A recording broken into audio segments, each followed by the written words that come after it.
demokrasi itu sebenarnya atau sistem demokrasi itu sebenarnya nggak cocok atau kurang cocok dengan Indonesia, kurang lebih seperti itu ya Kang ya, kalau saya.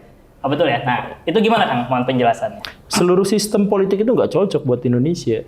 Seluruh sistem politik. Seluruh sistem, karena seluruh sistem itu sistem politik itu basisnya adalah ideologi biasanya loh ya. Nah, dan ideologi itu sebenarnya tidak berbasis pada sains, tidak berbasis pada penelitian terhadap satu negara cocoknya apa gitu, enggak.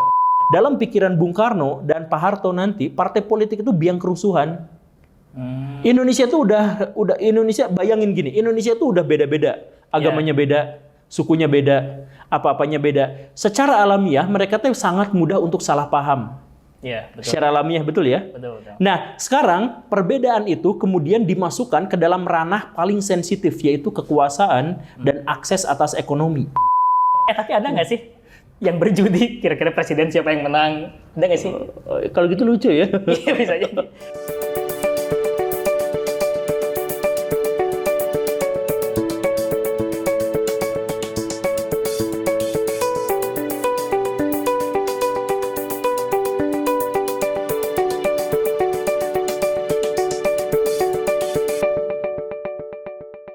Assalamualaikum warahmatullahi wabarakatuh. Jumpa lagi di channel Polsite Talk. Dan kali ini dengan nuansa yang berbeda karena kita menyambut tahun baru 2023 dan sobat Polsite sekalian, informasi saja bahwa video ini di-tag tepat di malam tahun baru bersama narasumber yang sangat spesial. Saya manggilnya Kang Guru aja ya, nggak apa-apa kan? Gara-gara Pak Helmi sih dipanggil Kang Guru. Jadi kita sudah sama-sama tahu beliau lagi sangat terkenal di 1 tahun kebelakang di tahun 2022 ini ya, Kang Guru Gembul. Jadi sekarang tuh kan malam tahun baru nih, Kang. Nah, kan kita sering dengar tahun baru bukan budaya kita kan? Karena budaya kita adalah ngomongin tetangga ya kan? Ngomongin atasan, minjem uang teman gak dibalikin, pura-pura lupa. Nah, itu kan itu budaya kita. Iya gitu? Bukan lah. Oh, bukan ya? Oke. Ya, di acara Polsite kali ini kita akan membahas sebuah materi yang ya karena gini Kang Guru, kan di tahun ini tuh tahun 2023 tuh bisa dibilang tahun politik ya Kang. Iya. Karena kan ya meskipun pemilunya 2024, tapi kan panas-panasnya biasanya dari mulai H-1 tahun ya. H-1 tahun. Iya berarti. Temin. Oh ya Temin 1 tahun. Berarti kan tahun 2023 ini kan ya pasti panas lah gitu Kang. Makanya di sini Polsite ngundang Kang Guru, pengen kita coba berdiskusi lah Kang tentang pemilu 2024 kira-kira bakal seperti apa dan resolusi gitu kan untuk pemilu 2024 itu seperti apa gitu Kang. Nggak berat kan ngomongin pemilu Kang? Berat. Saya jalan aja berat. Nah cuma sebelum ngomongin pemilu nih Kang, yang sering saya dengar nih di di beberapa statement Kang Guru ya, di beberapa channel, termasuk di channel Kang Guru sendiri maupun di channel podcast lain, Kang Guru tuh kan sering bilang gini Kang, kurang lebih ya statementnya, mohon diralat kalau salah, bahwa demokrasi itu sebenarnya atau sistem demokrasi itu sebenarnya nggak cocok atau kurang cocok dengan Indonesia, kurang lebih seperti itu ya Kang ya, kalau saya. Oh, betul ya. Nah, itu gimana Kang? Mohon penjelasannya. Seluruh sistem politik itu nggak cocok buat Indonesia. Seluruh sistem politik. Seluruh sistem, karena seluruh sistem itu sistem politik itu basisnya adalah ideologi biasanya loh ya. Nah, dan ideologi itu sebenarnya tidak berbasis pada sains, tidak berbasis pada penelitian terhadap satu negara cocoknya apa gitu, enggak. Jadi misalkan apakah Indonesia ditelaah dulu secara saintis mana yang paling cocok dengan sistem ini, kan nggak pernah ada. Jadi sebenarnya yang ada itu adalah ideologi, dan ideologi itu sebenarnya adalah sistem moral dari orang-orang moralis sebenarnya.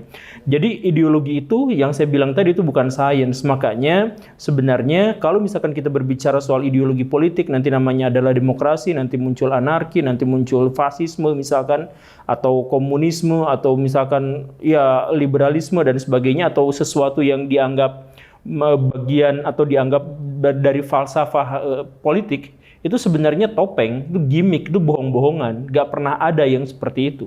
Yang ada itu realitasnya di dunia politik itu dari dulu selalu sama, yaitu pihak yang kuat menguasai pihak yang lemah. Itu rumusan paling dasar dari politik itu dan gak bisa pindah. Nah, adapun demokrasi apa itu cuma topeng semuanya. Jadi misalkan demokrasi itu apa katanya, kehendak pemerintahan di bawah pimpinan rakyat gitu kan? Itu nggak pernah terjadi sepanjang sejarah penerapan demokrasi, tidak pernah terjadi yang seperti itu. Dimanapun ya kan? Dimanapun yang terjadi itu adalah, sering saya sampaikan, yang terjadi itu adalah rakyat direkayasa agar memilih satu tokoh tertentu. Siapa yang merekayasanya? Ya orang-orang besar. Jadi kalau misalkan kita adain pemilu, kan sebenarnya kita tidak pernah tahu, tidak pernah kenal sama sosok yang dicalonkan itu. Sosok yang dicalonkan itu kemudian memiliki kendaraan politik yang memperkenalkan kepada kita, mempropagandakan kepada kita, dan apa sebagainya. Maaf. Dan akhirnya mereka pun secara sengaja sering mengatakan dan berulang-ulang, target perolehan suara kami di sini adalah sekian persen. Target pemilih untuk partai kami di sini adalah sekian persen. Artinya kita rakyat itu adalah objek. Betul. Iya, objek dari mereka, subjeknya mereka cari. Jadi saya pengen target ini di sini. Jadi suara kita itu sebenarnya adalah objek dari mereka mereka dapat suara kita berapa persen di sini, berapa persen. Mereka mempengaruhi kita sekuat apa di sini, targetnya sekian persen kan. Betul. Jadi sebenarnya bukan kita yang memilih presiden, bukan kita yang memilih perwakilan kita, tapi mereka yang merekayasa kita agar memilih tokoh-tokoh yang mereka ajukan. Dan sebenarnya seperti itu demokrasi seperti itu. Dan kalau misalkan kita kembangkan lebih jauh lagi, maka demokrasi itu sebenarnya juga secara real itu sebenarnya adalah, boleh nggak sih bahasanya kasar? Boleh, bebas di sini. Itu semacam pelacuran akbar gitu. Jadi pelacuran akbar itu maksudnya gini. Jadi calon-calon, ya anggaplah ini mas sebuah metafora lah, anggaplah ya. Jadi calon-calon dari negeri Wakanda, dari negeri mana gitu ya, dijajarin di depan para pengusaha besar. Terus si partai politik ngomong, Pak pengusaha ini dipresentasikan, kalau calon ini dicintai sama rakyat, tapi track recordnya sebagian mungkin kalau diekspos sama lawan politik jadi jelek. Jadi Bapak mau membiayai dia atau enggak? Atau ini aja Pak. Nah kalau yang ini belum dikenal sama masyarakat tapi track recordnya baik. Nah kalau yang ini Pak, jadi partai politik itu menawarkan kepada pengusaha-pengusaha, pada pemegang kekuatan uang gitu, untuk ini aja. Nah itu kan sebenarnya mekanisme dalam demokrasi itu seperti itu kan pada dasarnya. Kenapa bisa seperti itu? Karena secara historis demokrasi itu dimulai dari kegagalan. Demokrasi itu, jadi ceritanya gini, dulu itu yang paling berkuasa itu adalah kepala penguasa. Penguasa berhak melakukan apapun terhadap rakyatnya. Raja-raja ya dulu. Bisa baik, bisa jahat, tetapi baik dan jahatnya itu nggak bisa dikontrol sama pihak lain. Kan raja ada yang baik, ada yang jahat kan, tapi nggak bisa dikontrol, mau baiknya kayak gimana, jahatnya kayak gimana, nggak bisa dikontrol sama pihak lain. Akhirnya kemudian orang-orang bersepakat untuk runtuhkan saja sistem yang seperti itu karena tidak bisa dikontrol. Kemudian kita batasi kekuasaan orang-orang tinggi itu para raja gitu kan. Akhirnya raja dibatasi semuanya oleh konstitusi, oleh apa, sehingga sekarang hampir tidak ada negara yang menerapkan monarki absolut atau pemerintahan totaliter, hampir tidak ada. Benar kan seperti itu? Betul. Termasuk Inggris juga kan? Iya, itu monarki konstitusional. Tapi ketemu nggak kegagalannya di situ? Kegagalannya ketemu nggak? Saya masih bingung nih kalau... Kegagalannya adalah ketika para penguasa dibatasi kekuasaannya, para pemegang modal, pemegang uang justru malah dipersilahkan sebebas-bebasnya untuk mendapatkan uang tanpa batas. Karena demokrasi itu sama dengan kapitalisme. Kalau bahasanya adalah ekonomi kan? Iya kan, kelanjutannya kan ada. Jadi itu kaitannya ke sana gitu. Nah, jadi ketika liberalisme atau kapitalisme ekonomi itu dipersilahkan, mereka orang-orang kaya itu dipersilahkan memiliki kekayaan tanpa batas. Dulu dibatasi sama raja. Ya, dulu. Para bangsawan, orang-orang paling kaya itu dibatasi sama raja kekayaannya, karena raja berhak untuk membunuh, dan karena itu tidak ada seorang pun yang bisa mengalahkan raja dengan uang sebanyak apapun, karena uang sebanyak apapun tidak bisa memiliki hak untuk membunuh. Raja memiliki, gitu kan? Nah, sekarang rajanya dibatasi, orang-orang tidak dibatasi untuk memiliki kekayaan sebesar-besarnya. Nah, karena itu, maka si orang-orang yang sangat kaya ini pada akhirnya menguasai politik. Karena rajanya sudah dibatasi, mereka yang berkuasa. Dan ketika mereka yang sudah berkuasa, kita benar-benar tidak bisa dikontrol. Mereka benar-benar tidak bisa dikontrol. Karena apa? Karena kita membutuhkan uang mereka. Bisakah kita mengontrol seseorang atau satu pihak tertentu yang kita tergantung pada dia? Kan nggak bisa. Jadi kalau raja dulu maksa, kita nggak tergantung sama raja sebenarnya di zaman dulu tuh. Cuman raja tuh memiliki hak penuh. Nah, sekarang kita misalkan mau protes sama orang paling kaya gitu. Kurang ajar elit global, kita kembalikan kepada people power, misalkan yang seperti itu. Seluruh people power mau ngomong aja itu karena digaji sama orang-orang besar itu. Nah, kita mau protes sama orang-orang besar, kita nggak bisa. Karena itu kita nggak bisa mengontrol orang-orang yang sangat kaya raya itu. Dan orang-orang yang sangat kaya raya itulah yang mengontrol politik kita. Di dunia demokrasi itu bohongan. Seperti tadi itu gimmick doang. Cuman yang membedakannya itu adalah kalau dulu penguasanya itu adalah raja atau bangsawan atau yang semacam itu. Sekarang itu adalah seseorang yang bahkan kita tidak bisa melihat wajahnya, kita tidak bisa menakar kekayaannya, kita hanya tahu bahwa kita tergantung padanya. Jadi semacam invisible hand gitu ya, Kang? Nggak kelihatan gitu. Konsep beda invisible hand, tapi kalau misalkan dibuat konsepsi baru misalkan untuk diksi ini iya cocok. Jadi mereka itu tidak bisa kita sentuh, bahkan tidak bisa kita lihat. Jadi kalau misalkan majalah Forbes setiap tahun misalkan menunjukkan bahwa daftar orang paling kaya di dunia dengan harta kekayaan sekian gitu kan. Itu kan nggak bisa sebenarnya, itu bohongan. Bohongan dalam artian orang-orang paling kaya itu mereka cukup memiliki kekayaan sampai dia mampu membayar orang untuk menyembunyikan harta kekayaannya. Oh. Makanya ya Panama Paper misalkan, itu orang-orang paling kaya di dunia misalkan itu menyembunyikan kekayaannya demi mengurangi tuntutan pajak pada mereka. Itu ada berapa yang dibongkar di situ, kan banyak orang di situ. Nah, ya walaupun banyak juga yang membantah, misalkan Pak Luhut gitu misalkan membantah gitu. Ya hak dia dan mungkin saja memang beliau yang benar gitu. Tapi intinya adalah orang-orang kaya itu bahkan memiliki akses untuk harta kekayaannya tidak bisa kita ketahui gitu.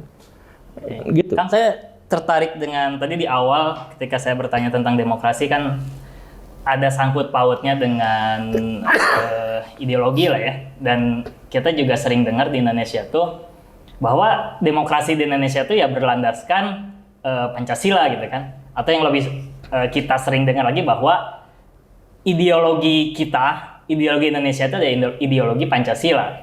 Nah, saya pengen coba membenturkannya lah dalam tanda kutip dengan tesis atau dengan statement yang sering diungkapkan oleh Prof. Yusril ya, bahkan mungkin sampai hari ini bahwa Pancasila itu bukan ideologi gitu. Pancasila itu adalah kesepakatan bersama gitu, atau bisa dibilang lebih cocok jadi dasar negara gitu kan, atau dasar kesepakatan bersama yang menjadi landasan bagi Indonesia. Tapi itu bukan ideologi gitu kan. Sementara sering didengungkan kan, kita sering dengar ya ideologi kita ideologi Pancasila gitu. Itu gimana? Pancasila itu memang bukan ideologi. Jadi gini nih. Kita mulai dari yang sederhana dulu, Pancasila gitu ya. Apakah Pancasila itu kompromi atau Pancasila itu dasar negara atau yang semacam itu? Jadi Pancasila itu, jadi waktu Indonesia mau merdeka, ketika Indonesia mau merumuskan gagasan, itu ide-ide, nah ini ideologi-ideologi di Indonesia itu banyak dan satu sama lain bersaing. Pan-Islamisme kuat. Tokohnya diantaranya adalah Pak Natsir, Pak Agus Salim, dan lain sebagainya.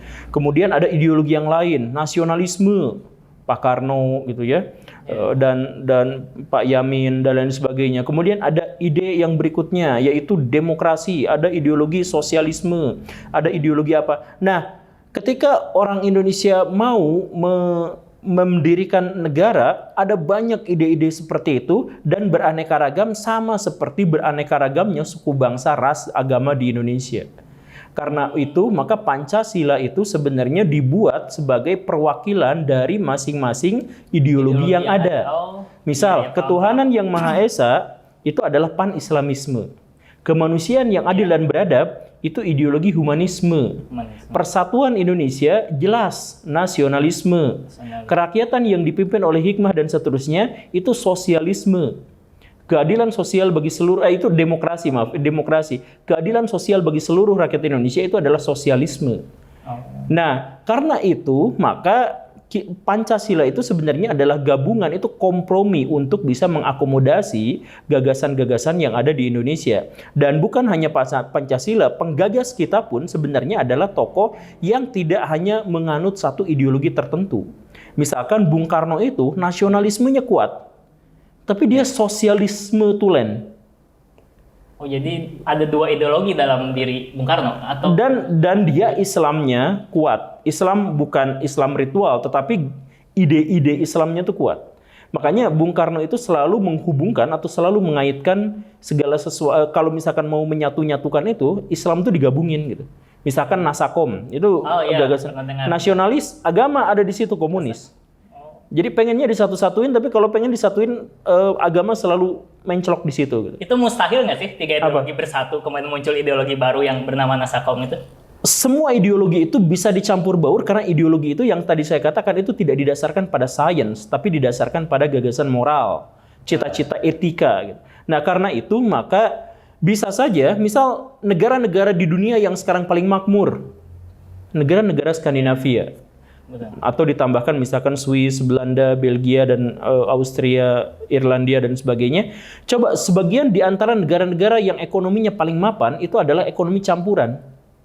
Setengah sosialis, setengah kapitalis. Jadi yang disebut sama ada siapa? Kiyosaki atau siapa yang mengatakan bahwa kapitalis itu adalah akhir dari sejarah itu kurang tepat karena yang ideologi kapitalis benar-benar itu ya cuma Amerika Serikat.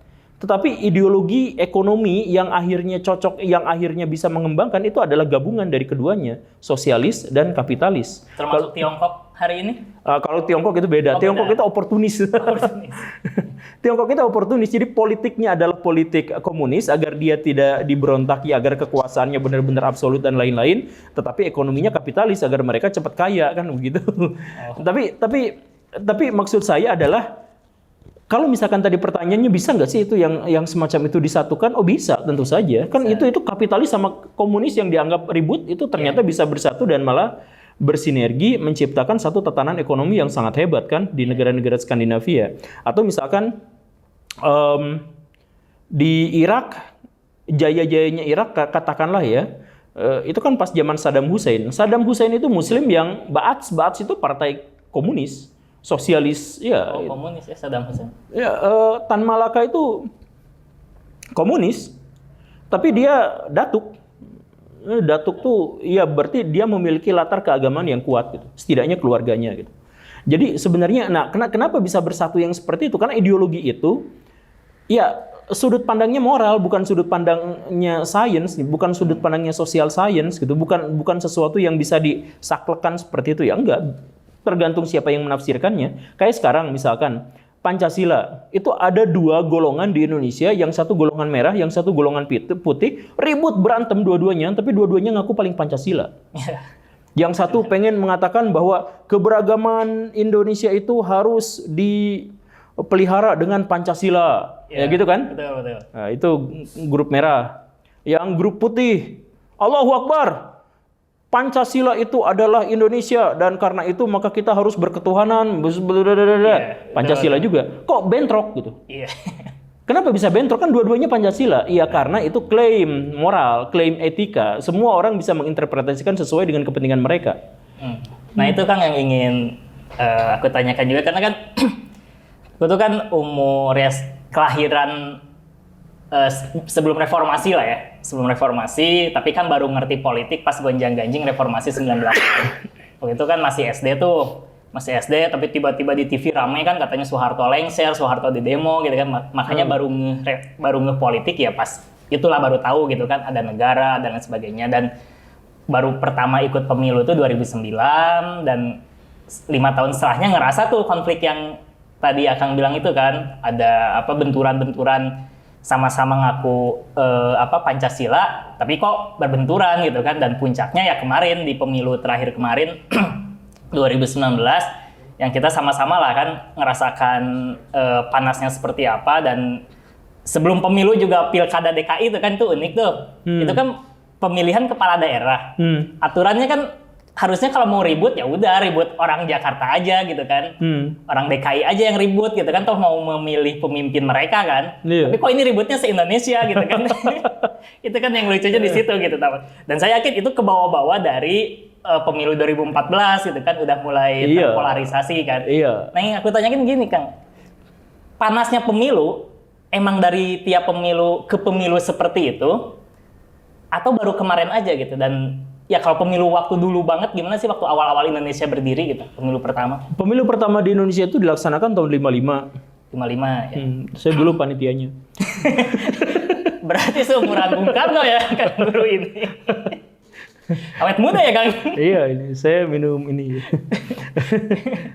Minum Aqua ini. Oh ini jangan sebut merek kan? Oh jangan disebut merek, jangan sebut merek ya. Ya udah, maaf ya. Tapi kalau udah keceplosan bilang Aqua nggak apa-apa. Diedit nggak sih? Enggak. Ya, jadi pemilu pertama itu tahun 55 dan waktu tahun 55 itu kisruhnya ada, panas-panasnya ada, bahkan kecurangannya ada. Oh udah ada ya kecurangan? Kecurangannya udah ada. Mendarah daging ya kayaknya. Jadi kecurangannya itu ada. Jadi dulu ada tuduhan gitu ya, tuduhan. Jadi silakan sejarawan nanti ini didiskusikan. Tapi kalau misalkan saya ceritanya gini. Jadi pemilu itu seharusnya dilaksanakan itu segera mungkin. Mungkin tahun 53, tahun 52. Mungkin. Nah, tapi pada waktu itu pihak penyelenggara pemerintah itu kebanyakan gabung ke PNI, Partai Nasionalis. Partai Nasionalis. Nah, si PNI itu merasa bahwa kalau pemilu dilaksanakan sekarang, itu mereka pasti kalah. Jadi mereka undur-undur terus. Kan mereka tuh yang dalam tanda kutip PNS-nya, pelaksananya apa-apanya gitu. Undur, ribut, undur. Sampai akhirnya mereka menemukan momen di mana NU dan Mas Yumi pecah. Nah, itu kalau mereka pemilu dilaksanakan tahun 53, itu yang menang pasti Mas Yumi. Pasti. Karena NU masih di dalam situ. NU masih di dalam situ. Nah, tapi gara-gara Menteri Agama pada waktu itu gonjang-ganjing nggak diserahin ke NU, NU-nya marah. Lepas dari Mas Yumi, bikin partai politik sendiri. Inilah yang kemudian nanti disesalkan sama Gus Dur. Kenapa NU masuk ke politik praktis gitu. Kan gitu ya, nanti Gus Dur ini. Tapi akhirnya si NU sama Mas Yumi itu pecah. Dan sesudah itu baru dilaksanakan pemilu. Pas zaman Pak Burhanuddin Harahap. Nah, pas beliau Perdana Menterinya dilaksanakanlah pemilu. Pada waktu itu langsung pemenangnya itu adalah PNI. Mas Yumi, NU, PKI. PNI sama, jadi Mas Yumi itu 20%, NU itu 18% suara. Ini 22%. Maksudnya kalau ini bersatu, sekitar 40%-an. Abis ini. Nah, tapi gara-gara pecah itu, gara-gara pecah. Nah, makanya yang menang itu pada waktu itu PNI. Tapi kemenangan PNI kemudian tidak disukai sama Bung Karno. Kenapa tuh? Bukannya Bung Karno dulu. Setelah kemerdekaan itu Bung Karno dengan PNI itu agak nggak saling suka gitu. Karena menurut Bung Karno PNI itu kurang revolusioner itu. Istilahnya Bung Karno itu kurang revolusioner. Makanya nanti Bung Karno itu dekatnya sukanya sama PKI. Karena PKI itu revolusioner. Sesuai karakternya dengan Bung Karno gitu, yang menggebu-gebu, yang berapi-api, yang tanpa tedeng aling-aling gitu. Ya, yang karakteristik seperti itu. Kenapa PKI seperti itu? Ya menjilat sebenarnya PKI itu. PKI tahu Bung Karno sukanya gitu, ya mereka juga ikutan seperti itu gitu. Jadi PKI itu adalah partai politik yang paling oportunis di Indonesia itu pada waktu itu. Ya mana ada partai politik komunis di zaman itu, partai komunis ikutan pemilu. Itu udah di luar kodrat mereka sebenarnya. Ya, tapi gara-gara mereka ya oportunis ya ikut ke sana ke sini. Makanya mereka dihajarnya pun dengan cara yang paling oportunis gitu. Nanti. Tapi dari situ saja sebenarnya sudah ada mulai pergolakan-pergolakan. Nah, di situ kemudian Bung Karno menjadikan itu sebagai alasan ke Bung Hatta. Selama ini yang mendorong terjadinya partai politik itu kamu. Bahkan yang pertama kali membuka pendaftaran partai politik itu adalah Maklumat X, wakil presiden. Bukan presiden, bukan Bung Karno, tapi wakil. Kenapa? Bung Karno tidak setuju dengan adanya partai-partai politik di Indonesia. Ini yang nanti sama dengan Pak Harto. Sama. Karena apa? Dalam pikiran Bung Karno dan Pak Harto nanti, partai politik itu biang kerusuhan. Indonesia itu udah Indonesia, bayangin gini, Indonesia itu udah beda-beda. Agamanya beda, sukunya beda, apa-apanya beda. Secara alamiah mereka tuh sangat mudah untuk salah paham. Iya, betul. Secara alamiah, betul ya? Betul. Nah, sekarang perbedaan itu kemudian dimasukkan ke dalam ranah paling sensitif, yaitu kekuasaan dan akses atas ekonomi. Itu bikin ributnya bakal luar biasa. Gak boleh ada partai politik, kalaupun ada demokrasi, demokrasi itu harus terpimpin, kata Bung Karno. Dipimpin sama orang kuat, orang hebat, orang yang bisa menyambung lidah rakyat. Siapa? Saya sendiri, kata Bung Karno gitu. Nah, Bung Hatta nggak setuju. Justru kata Bung Hatta, karena kita memiliki keberagaman, justru kalau misalkan dikuasai sama satu orang, orang itu tidak mungkin bisa mengakomodasi perbedaan itu. Maka kata Bung Hatta, harus ada partai politik agar setiap orang-orang yang berbeda itu punya wakilnya. Nah, berantem mereka berdua tuh, berantem. Tapi akhirnya yang menang secara lobby itu Bung Hatta. Maka dari tahun 45 sampai tahun 55, 10 tahunan itu, urusan politik, urusan ekonomi itu Bung Hatta yang pegang sebenarnya. Bung Karno itu lepas tangan sebenarnya. Nah, maka ketika Indonesia itu gonjang-ganjing, ribut gara-gara partai politik terlalu banyak, dan partai politik pemenang pemilu, coba yang tadi itu ya kita hitung sedikit. Saya ngomong terlalu panjang nggak sih? Enggak. Nah, coba kita lihat misalkan komposisi pemenang pemilu tahun 55. PNI 22%. Kotret ya. Masyumi 20%.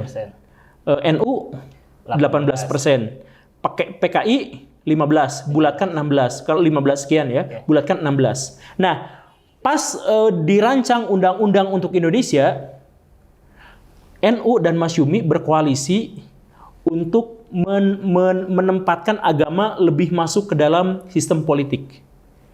Agama masuk. Yang dua ini, nasionalis sama PKI ini, itu menolak. Agama gak boleh terlalu ikut campur urusan politik. Nah, ini yang Masyumi sama NU 20% tambah 18%. Berapa? 38. Ini 22 sama 16. Dibuletin ditambahin? Kurang lebih sama. Bentroknya mau voting mau apa mentok gitu. Makanya deadlock terus ya. Iya, deadlock terus. Makanya kemudian Bung Karno ngomong ke Bung Hatta, lu tahu sendiri kan ini akibat dari keputusan-keputusan Anda selama ini. Ngomong ke kabinet semuanya kayak gitu. Makanya sekarang ini sudah terbukti demokrasi itu gagal di Indonesia. Tahun depan akan kita laksanakan demokrasi yang terpimpin. Saya yang mimpin. Kata Bung Hatta, kalau Anda mau seperti itu, saya mundur. Tahun 56 Bung Hatta mundur. Karena Bung Hatta mundur, maka orang-orang di luar Jawa berontak. PRRI Permesta, Daud di Sumbar ya? Iya, itu berontak. Kenapa bisa berontak seperti itu? Karena Bung Hattanya mundur.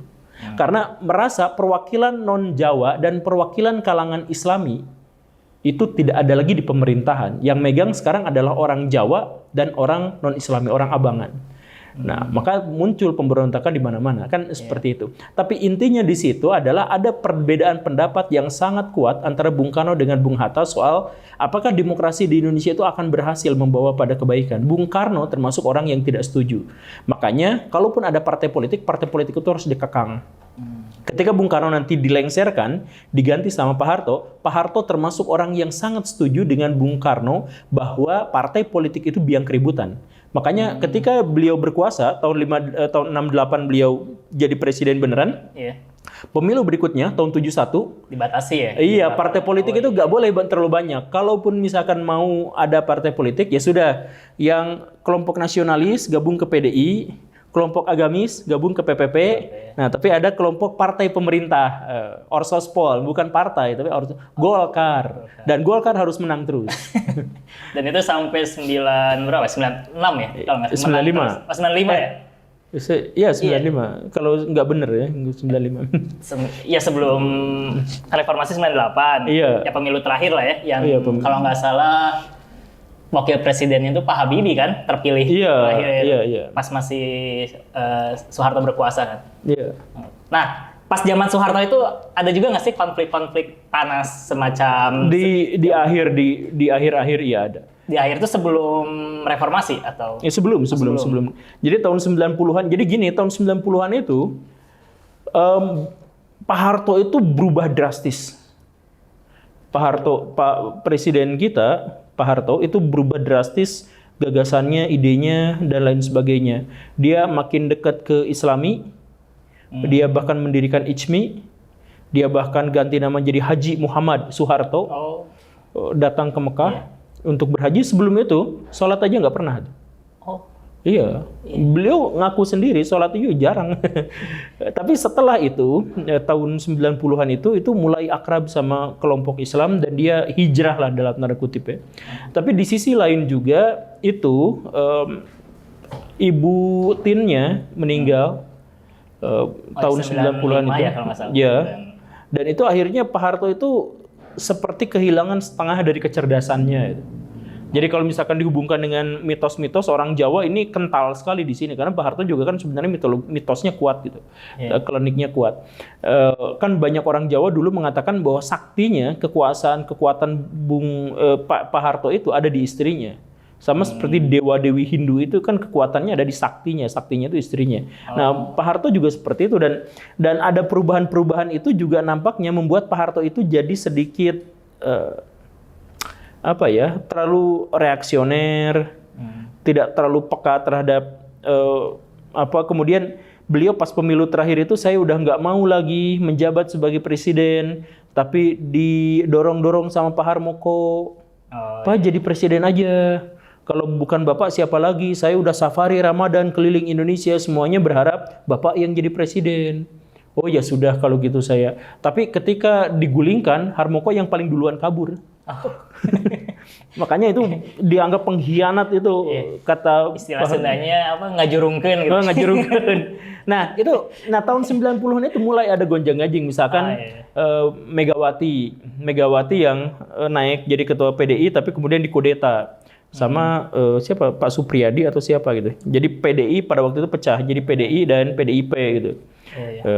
Dan seterusnya dan karena pada waktu itu masyarakat Indonesia kemudian mengalami euforia yang mereka sendiri tidak terlalu paham, ya akhirnya reformasi berjalan dengan terkusruk-kusruk. Iya, kacau lah, terseok-seok, tergusur gitu lah.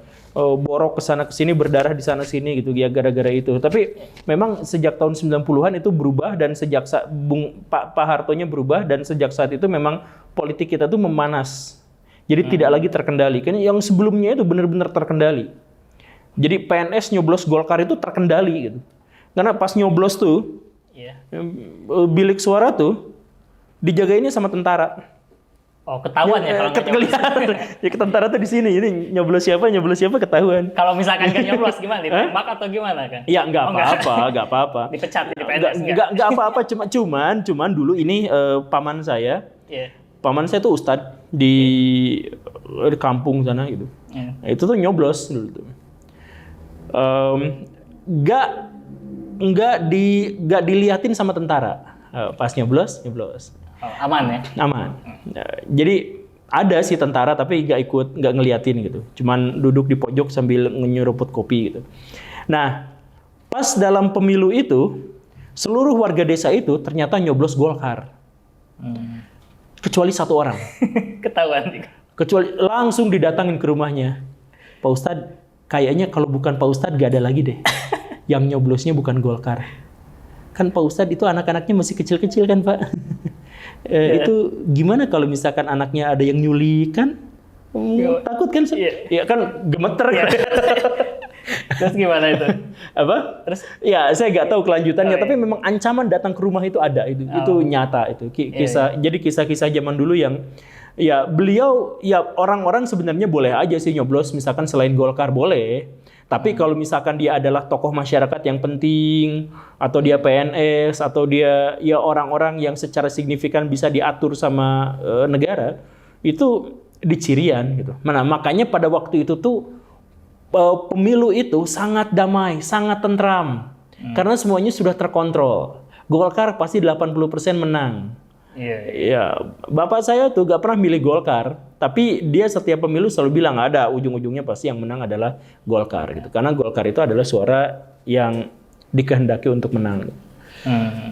Nah, tapi aman, damai, tentram. Pasca reformasi kan ibaratnya keran demokrasi Indonesia itu kan benar-benar terbuka ya kan? Iya. Sebelumnya 3 partai, tiba-tiba jadi berapa ya? 48 ya.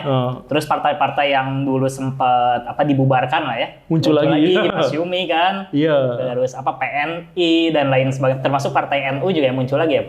Apalah gitu kan. Muncul lagi, dan waktu itu juga aku kan ngerasain lah hegemoninya seperti apa gitu. Tiap hari ada konvoy di jalanan di Bandung ini gitu kan.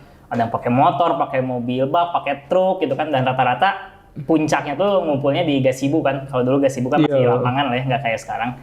Sekarang kan lebih ke benar-benar buat olahraga. Kalau dulu kayak lapangan lapangan tempat ngumpul-ngumpul gitu ya, benar-benar jadi alun-alunnya Jawa Barat, dan itu kerasa banget gitu kan.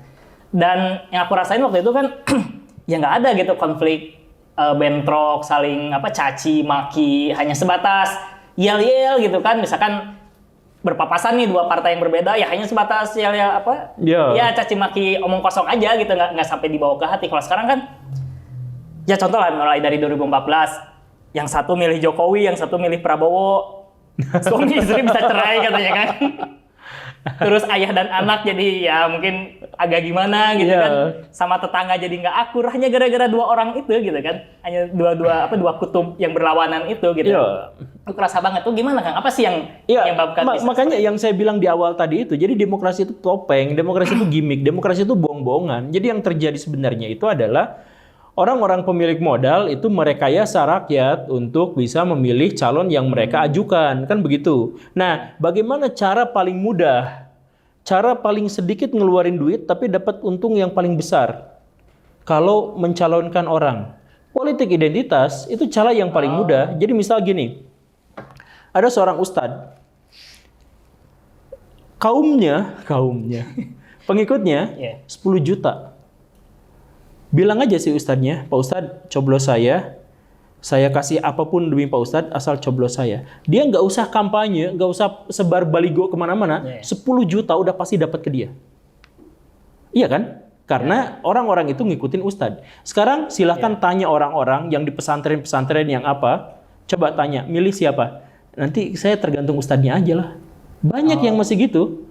Bahkan ada gerakan Islam modern di Indonesia, yang saya tanya juga, nanti pemilu nyoblos siapa? Nggak tahu, belum tahu, nanti lihat atasan kayak gimana. Kayak gitu, orang-orang kita itu kan seperti itu. Nah, karena itu maka si pemilik modal itu deketin aja, ada Pak Ustadznya, deketin aja. Kamu nanti coblos partai ini. Oke, siap lah kata si Pak Ustadz. Ya udah, selesai. Nggak usah kampanye, nggak usah ngeluarin duit banyak, dia udah dapat 10 juta. Misalkan dia membutuhkan suara 60 juta misalkan. Ya udah, cari ustadz yang lain, cari apa yang lain, atau cari misalkan si pemilik modal yang lain. Jadi bikin korporasi atau bikin konsorsium.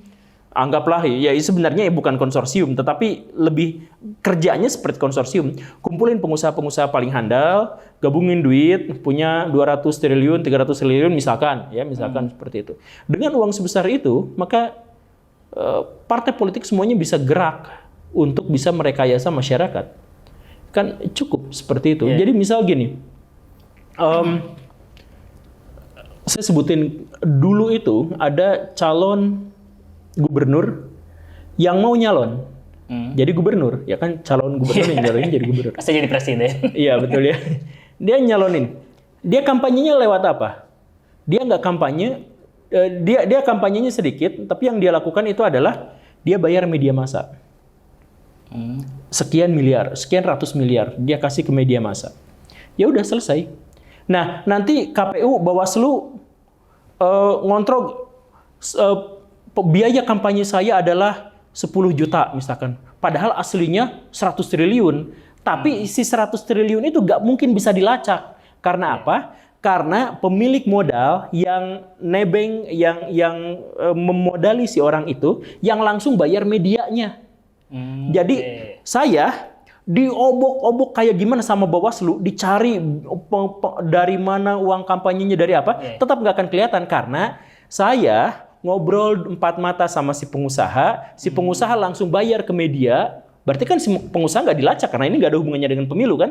Nah, dibayar ke media, media langsung mengkampanyekan bahwa si ini.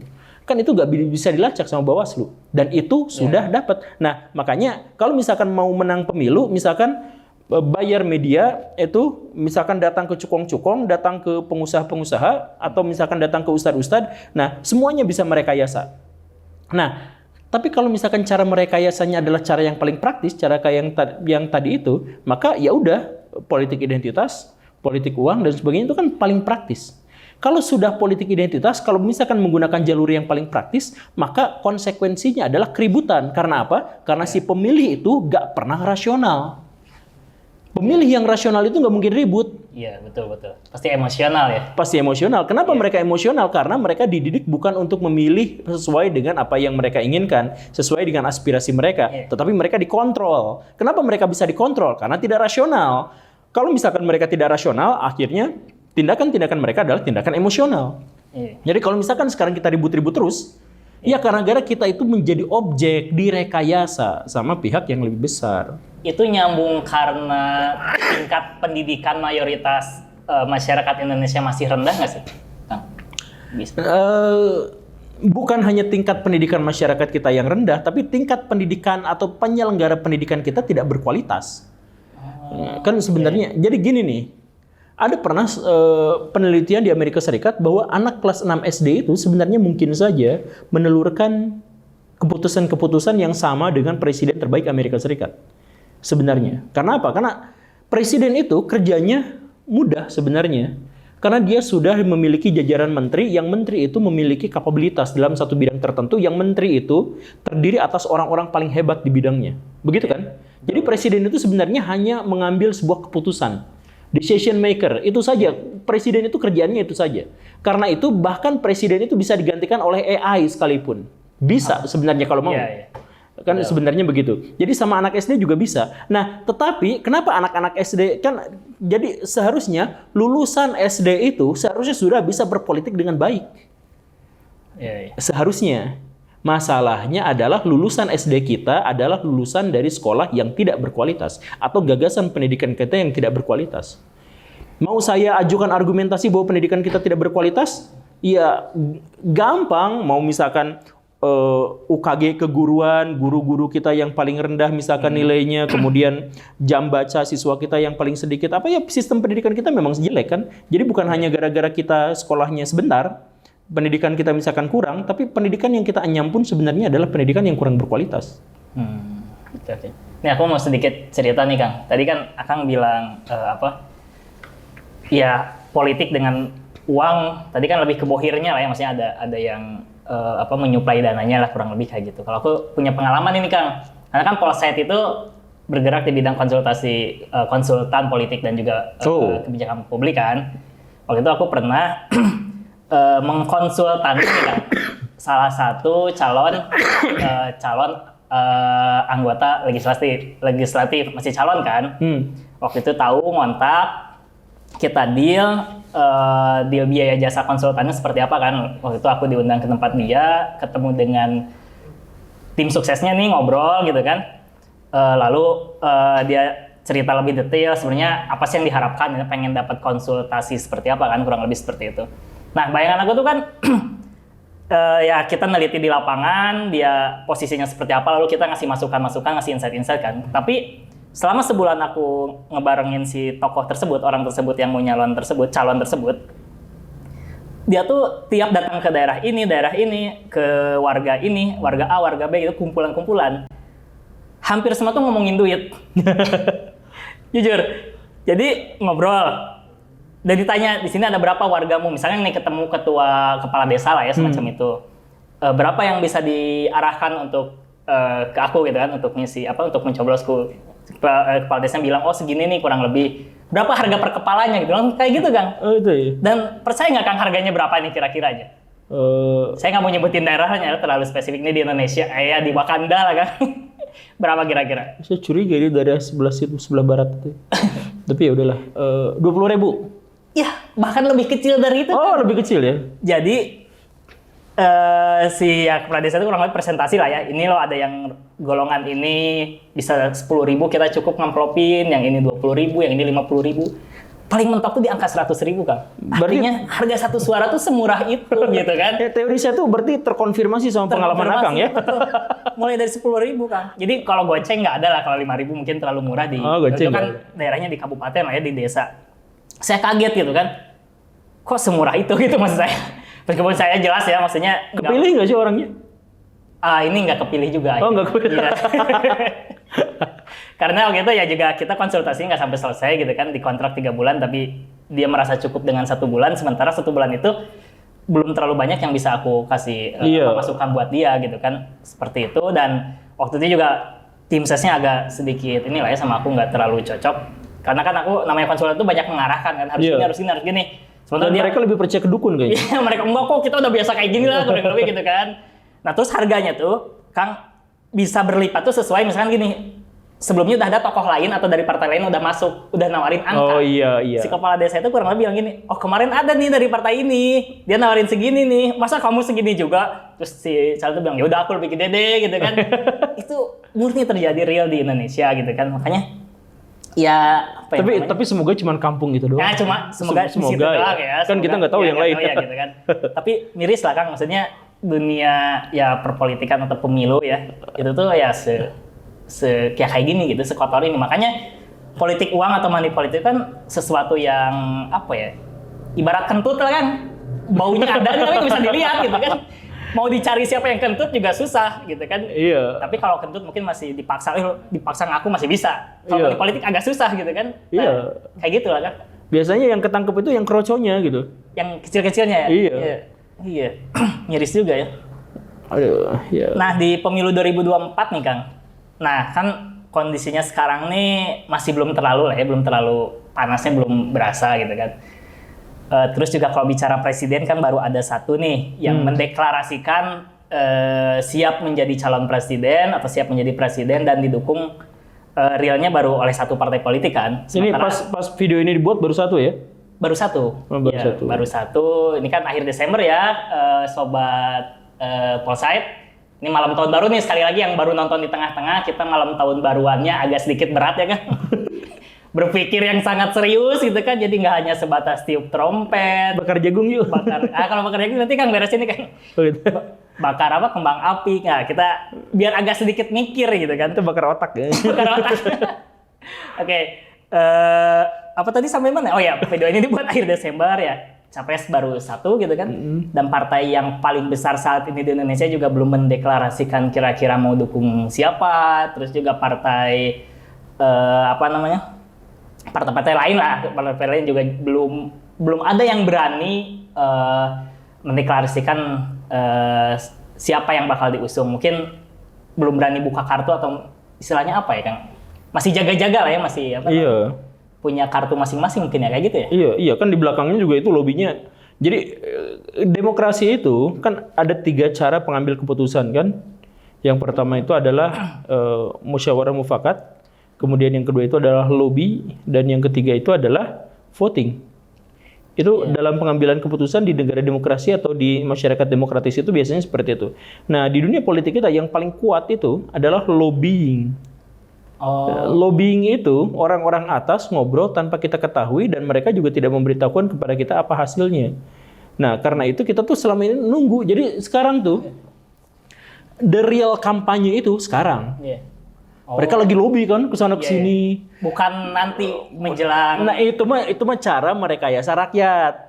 Itu mah nanti pas pemilu mah pas merekayasa rakyat. Nah, siapa yang mau merekayasa tokoh mana yang mau dijual, tukar menukar kepentingan mana aja ya dan sebagainya. Nah itu sekarang tuh lagi gonjang-ganjing di luar di sana mereka tuh panasnya lebih daripada kita ngobrol gitu.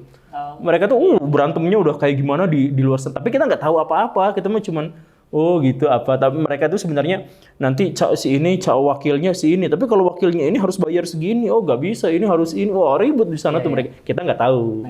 Kita happy-happy aja ya. Kita happy-happy aja. Nanti hasilnya, nah kita baru merekayasa rakyat itu, oh ini yang nanti turun itu gitu kan kurang lebihnya. Jadi ributnya sekarang. Tapi sih saya mah dalam hal ini semoga amin ya. Saya lebih optimis untuk menapaki pemilu yang tidak banyak kekerasan dibanding yang sebelumnya. Karena kemarin itu terpolarisasi dalam dua kubu kan. Betul. Nah sekarang anggaplah misalkan kubu yang putih itu sudah merasa terkhianati oleh banyak pihak. Jadi dia bahkan mau mencalonkan siapapun ternyata berkoalisi dengan pihak yang telah mengkhianatinya apa dan sebagainya gitu. Jadi sekarang tuh kayaknya semoga amin gitu ya. Identitas yang terbangun itu tidak akan sekental identitas seperti pemilu sebelumnya. Amin. Kita juga berharap ya semua sobat Polsek sekalian, pemilunya nggak kayak kemarin-kemarin karena kan capek banget ya kan. Saya juga. Iya capek lah. Capek. Yang gitu paling diuntungkan tuh itu. Siapa? Media. Oh iya, mereka banyak job, iya banyak berita. Bahkan berita-berita juga banyak yang hasil bayaran kan itu. Iya. Udah dapat iklan, udah dapat dari itu juga. Nah resolusinya gimana sih Kang buat pemilu 2024 ya? Biasanya tadi harapan Kang Guru tuh ya nggak konflik, nggak terpolarisasi lah ya. Dan cuma kan masalah polarisasi atau tidak itu kayak tergantung lobby-lobby atas. Tapi kan kita nih selaku civil society gimana sih punya resolusi yang ya biar pemilu nggak kayak kemarin deh gitu. Maksudnya dari konflik konflik antar masyarakat baik itu di dunia nyata dan terlebih parahnya kan di dunia sosial sebetulnya. Gimana Kang? Yang ribut itu siapa? Pendukungnya. Iya pendukungnya. Mereka membalas berkoalisi.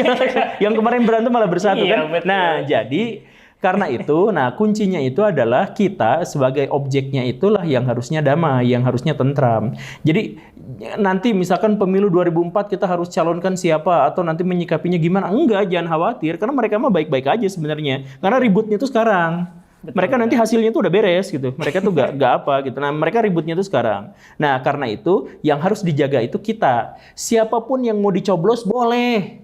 Nanti partai mana yang mau diambil boleh. Asal ngambil partai politik ini mencoblos siapa ini dan itu harus dilandasi kesadaran bahwa orang lain pun berhak memilih pilihannya. Jadi gak usah ribut, gak usah berantem. Karena yang ribut itu biasanya kita, yang jadi manas-manasin ya kita. Karena apa? Karena kita pion. Pion itu kalau perang paling gampang dikorbanin, mati paling duluan. Paling nggak bisa ngapa-ngapain, nggak bisa mundur lagi. Kita tuh udah disimpan maju ke depan tuh udah, nggak bisa mundur lagi. Nah karena itu maka kita jangan fokus pada nanti partai politik ini semoga yang menang. Nanti saya berharap saya akan kriteria pemimpin yang sangat baik menurut saya adalah si ini semoga menang dan sebagainya. Ya jangan.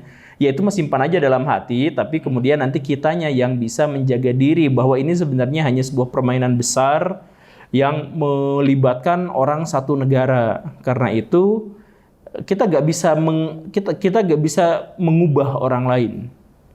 Kita hanya bisa mengubah diri kita sendiri. Jadi diri kita sendirinya dibuat santuy saja. Atau ibaratnya gini ya, mungkin kalau masyarakat memposisikan pemilu ibarat Piala Dunia kayaknya seru ya kan?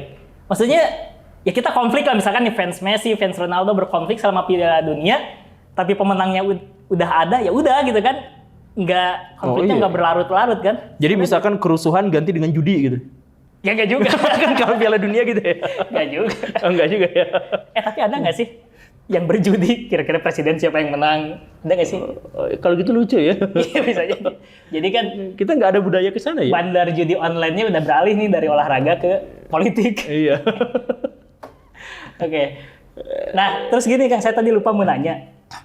Namanya konflik ketika pemilu kan pasti bukan cuma di Indonesia kan. Dan yang saya pernah baca ataupun saya coba telah itu kan konflik di Amerika kan yang diagungkan sebagai bukan puncaknya apa ya, prototipe demokrasi paling ideal lah di dunia katanya Amerika kan.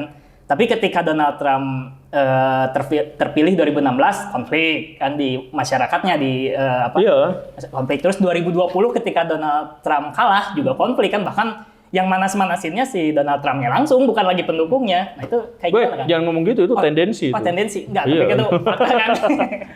Agak fakta juga sih, itu kan sebenarnya juga dua-duanya permainan dari media kan sebenarnya. Right. Ya. Gimana? Demokrat sama Republik ya sama-sama kayak gitu, cuman memang Republik itu lebih konservatif gitu. Jadi kalau misalkan dimasukkan ke Indonesia mah Republik itu yang putihnya, sedangkan yang Demokrat itu yang merahnya gitu. Gitu sih biasanya. Kemarin juga saya ngobrol sama orang Amerika. Wih, Donald Trump? Bukan. Oh, bukan. Dia juga bilang katanya, dia tuh nyaman tinggal di Indonesia, kata dia teh.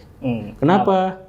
Orangnya ramah-ramah. Alah basi. Kalau orang bule ditanya Indonesia ramah-ramah. Tapi misalkan apakah terjadi culture shock gitu, atau misalkan kekagetan di mana di Indonesia mah kan ternyata ramah, tapi kalau masalah politik ribut, gonjang-ganjing, saling hujat apa jelekan.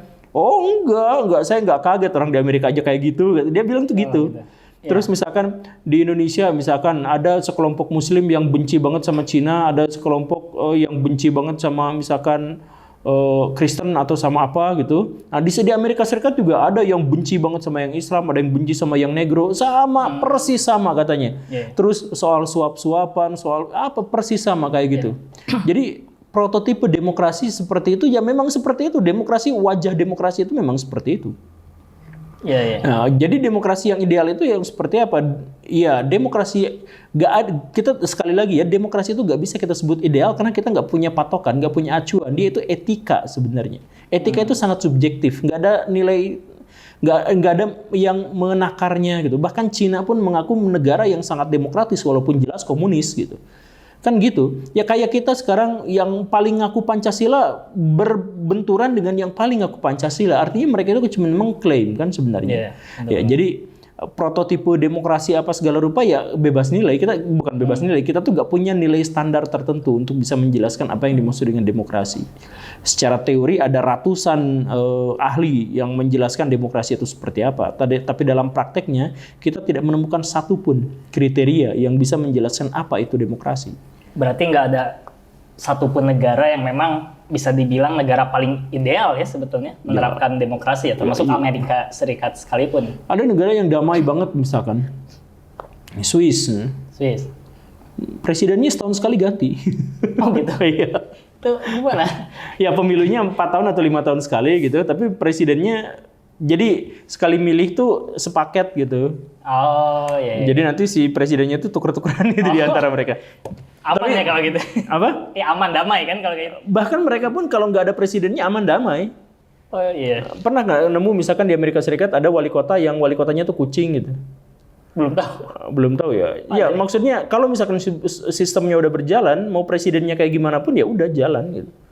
Kayak gitu Berarti kan sistem itu sebenarnya kita ambil atau kita anut, kita adopsi di negara kita untuk mencapai tujuan kan?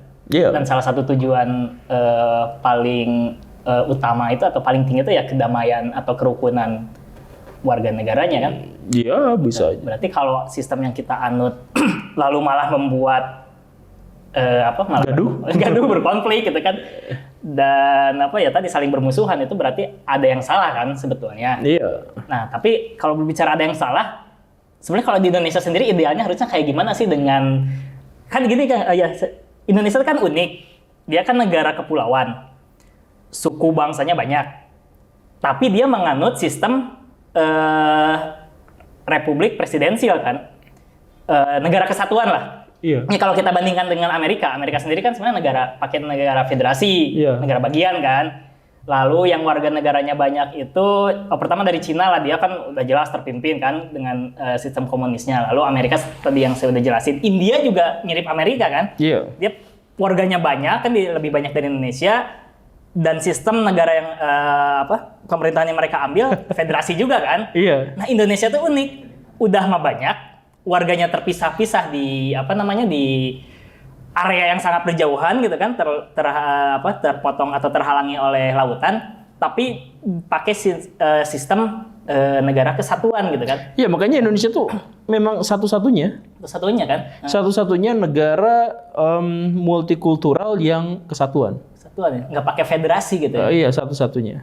Iya. Sebenarnya tokoh-tokoh di zaman dulu juga pengen federasi. Bung Hatta itu pengen federasi. Oh. Tapi sempat kan ya waktu RIS itu Republik Iya, sempat. Indonesia. Ya, nah itu justru gara-gara itu dulu tuh ada Belanda itu ketika mau mengembalikan dalam tanda kutip penjajahan di Indonesia, dia tuh kan bikin negara-negara federasi yang kemudian dipahami oleh orang Indonesia sebagai negara boneka. Nah, ada negara Maluku Selatan, ada negara Indonesia Timur, ada negara ya banyak lah ini. Nah, itu orang-orang Indonesia memahaminya sebagai bentuk atau upaya atau konspirasi Belanda untuk menjajah kembali. Makanya walaupun Indonesia itu paling idealnya sebenarnya adalah federasi. Atas berbagai pertimbangan, tapi kita milih negara kesatuan karena kita itu dulu trauma. Atau takut kalau federasi. Tapi kalau misalkan saya secara pribadi, kalau mungkin sih federasi aja, walaupun sekarang kenyataannya Indonesia tuh setengah federasi. Setengah ya dengan otonomi daerah. Iya. Aduh, batuk. Minum dulu kan? Oh iya, minum. Iya. Isi dulu. Oh enggak ada ini ya. Ini iklan. Oh iya. Ya nanti aja lah minumnya. Ya, Oke. lanjut. Apa tadi terakhir? Indonesia tuh lebih cocok sebenarnya federasi. Iya, tapi iya yang saya bilang tadi itu gak jadi masalah kan. Indonesia tuh semuanya kompromi ya. Semuanya tuh dan kita tuh bahkan sampai membajak istilah-istilah politik, membajak diksi-diksi filsafat gitu untuk bisa mengukuhkan bahwa kita itu gini gitu. Jadi bahkan misalkan gini nih ya. Ada nggak di Indonesia suku Sunda, suku Batak? Gak ada. Oh, itu gak ada. bangsa.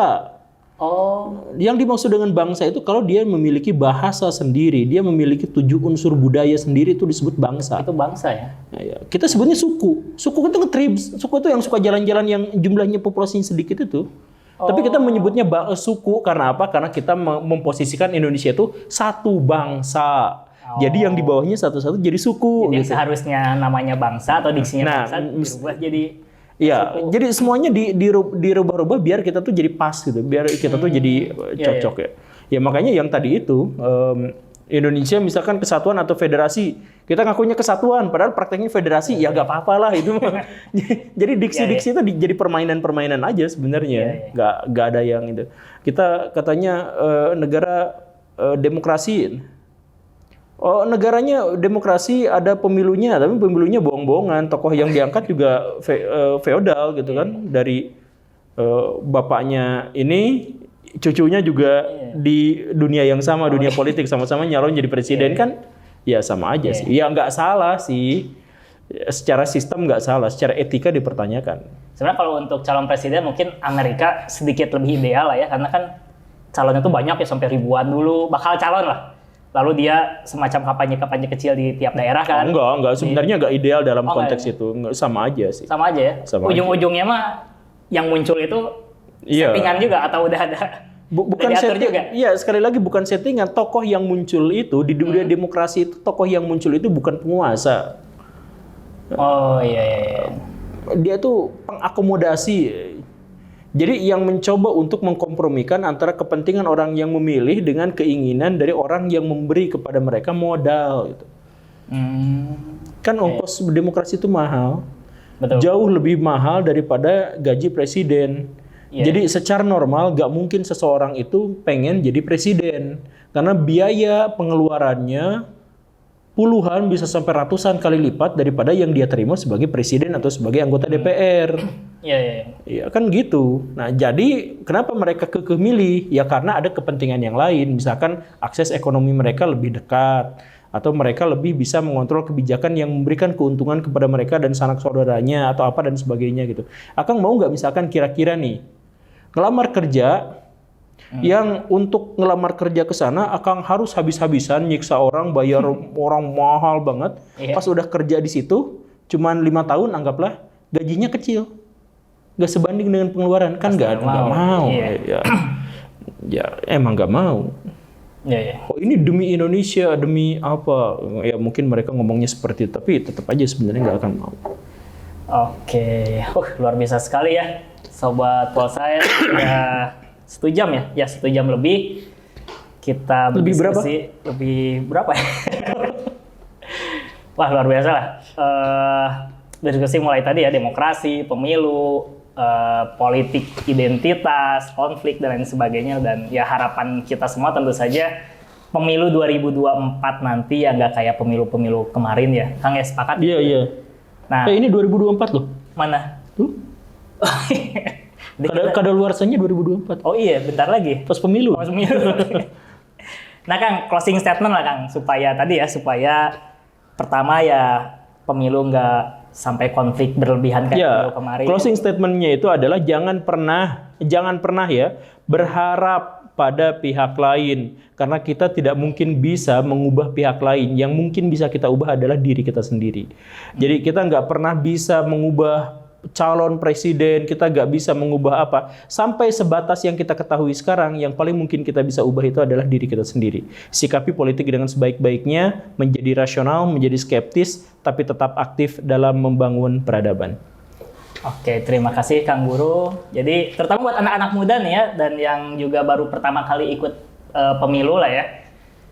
Jangan cinta buta lah Kang ya, mungkin lebih tepatnya sama pilihan teman-teman. Karena ya pemilu itu ya memilih gitu, dan kita nggak tahu pilihan kita bakal menang atau enggak, ya itu sudah ditakdirkan lah, mungkin seperti itu kan. Yang jelas kita hormati setiap siapapun yang menjadi pemenang, baik itu partai politik, baik itu presiden dan wakil presiden. Yang jelas ketika yang menang bukan pilihan kita, ya kita terima gitu kan. Yeah. Jangan jangan protes berlebihan, kecewa boleh, tapi ya tadi jangan sampai membuat konflik, apalagi memutuskan hubungan baik itu silaturahim dengan teman, hubungan keluarga, dan sebagainya. Jadi kita nikmati saja proses pemilu yang bakal mulai panas dari tahun ini ya, 2023. Dan itu aja, mungkin terima kasih Kang Guru atas kehadiran di Polsite Talk. Mungkin kapan-kapan bisa ya kan kita diskusi lagi. Boleh. Lebih mendalam ataupun lebih luas.